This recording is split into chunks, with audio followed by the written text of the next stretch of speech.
ফের এনকাউন্টার করল পুলিশ। কাছাড় পুলিশের গুলিতে আহত এক অপহরণকারী ও ধর্ষণকারী।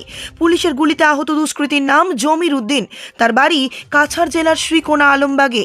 আজ কাক ভোরে কাছাড়ের পালির বন্দে এই ঘটনাটি সংঘটিত হয়েছে। পুলিশের জিম্মা থেকে পালিয়ে যাওয়ার সময় পুলিশ জমিরকে উদ্দেশ্য করে গুলি ছোড়ে। এক গৃহবধূকে অপহরণ ও ধর্ষণের অভিযোগ রয়েছে তার বিরুদ্ধে। বর্তমানে জমির শিলচর মেডিকেল কলেজ হাসপাতালে চিকিৎসাধীন। পুনরায় বলছি, এই মুহূর্তে একটি বিশেষ গুরুত্বপূর্ণ খবর নিউজ অবিকলের দর্শকদের জন্য। ফের এনকাউন্টার করল পুলিশ। কাছাড় পুলিশের গুলিতে আহত এক অপহরণকারী ও ধর্ষণকারী।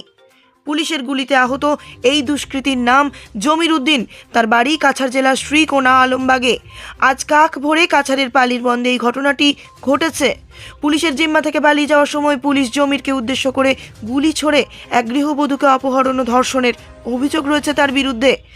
বর্তমানে জমির শিলচর মেডিকেল